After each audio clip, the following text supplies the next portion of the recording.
dicatat. Jadi biar nggak gampang-gampang dikit-dikit ngebom, dikit-dikit ngebom.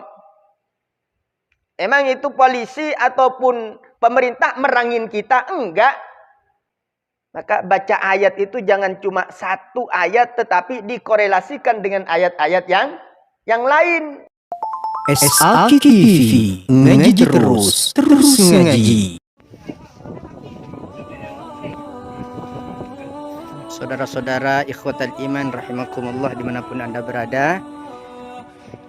Ini saya sedang meninjau lokasi plan proyek pembangunan pesantren.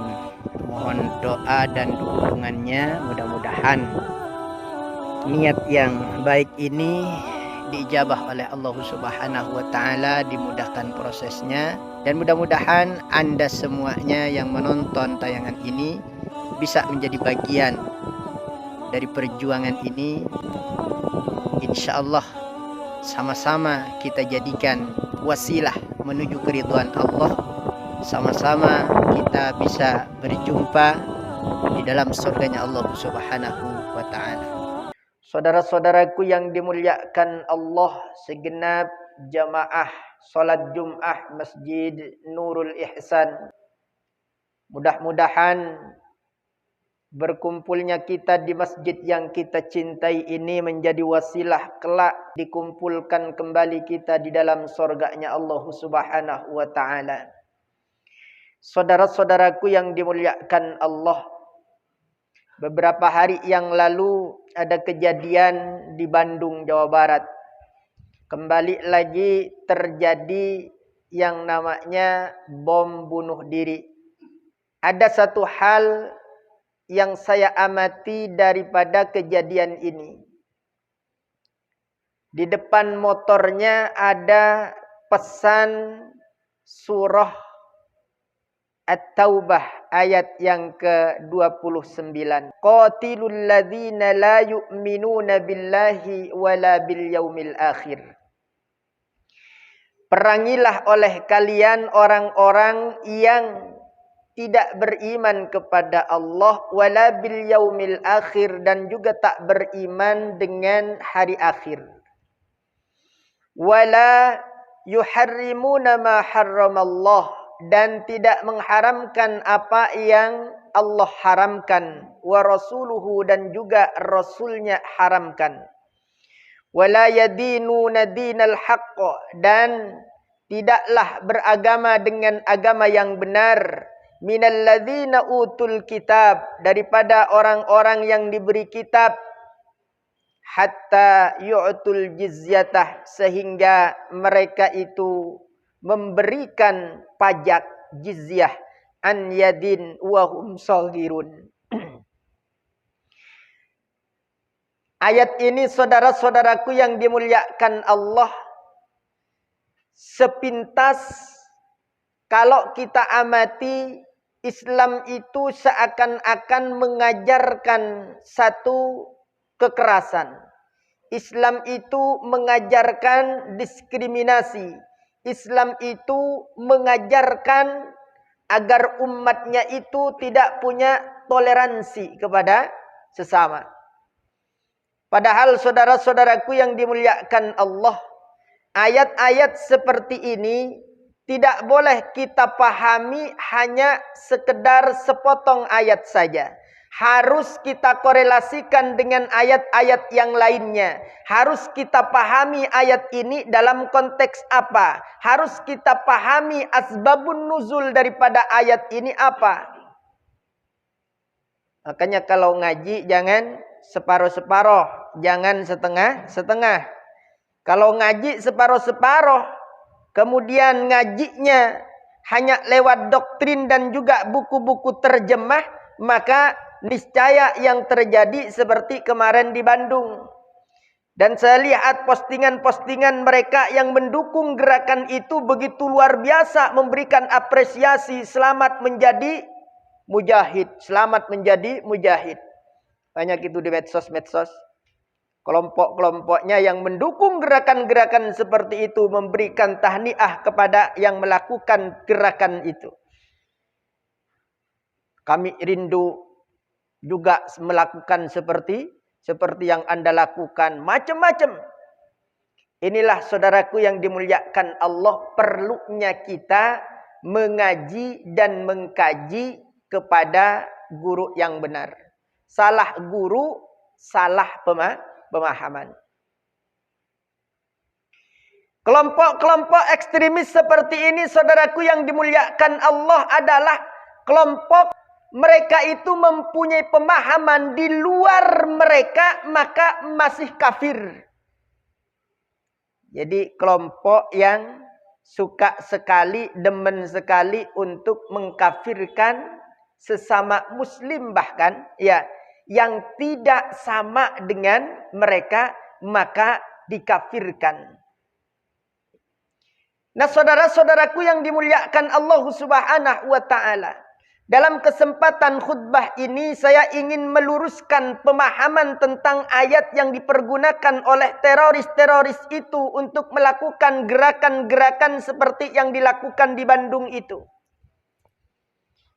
Ini ayat, kalau kita telaah daripada tafsir-tafsir yang ada, ulama lebih mentitik beratkan kepada hukum jizyah di dalam ayat ini. Penerapan jizyah, yakni penerapan adanya pajak. Dan juga pajak ini juga tidak sembarangan. Tentunya kalau ada peraturan pajak, maka ada aturan-aturan siapa yang memberlakukan. Bukan kemudian kelompok-kelompok tertentu kemudian mengamalkan ayat ini. Organisasi tertentu mengamalkan ayat ini. Tidak. Ini ayat, saudaraku yang dimuliakan Allah, turunnya setelah Fathu Makkah. Artinya setelah baginda Rasulullah Sallallahu Alaihi Wasallam dan umat Islam itu berkuasa penuh. Berkuasa di Mekah dan di Madinah. Kemudian terciptalah satu pemerintahan berdasarkan apa yang dibawa oleh Rasulullah Sallallahu Alaihi Wasallam. Nah, jizyah ini sendiri dikatakan oleh ulama badlan anil qatli, merupakan pengganti daripada perang, biar nggak perang terus. Maka ada yang namanya hukum jizyah, pajak. Jadi orang-orang kafir yang hidup di tengah-tengah umat Islam, yang mana umat Islam ketika itu berkuasa, ya, maka diterapkanlah satu hukum di sini bahwasanya orang-orang kafir itu agar terjaga keamanannya dan lain sebagainya, maka bayar pajak. Membayar pajak. Tidak boleh memerangi mereka yang sudah membayar pajak. Kenapa? Karena mereka dengan membayar pajak itu artinya berikrar tunduk kepada peraturan-peraturan yang dibuat oleh pemerintah Islam ketika itu. Ini di zamannya Rasulullah Sallallahu Alaihi Wasallam. Prinsip dalam perang itu sudah diatur dalam ayat yang turun sebelumnya.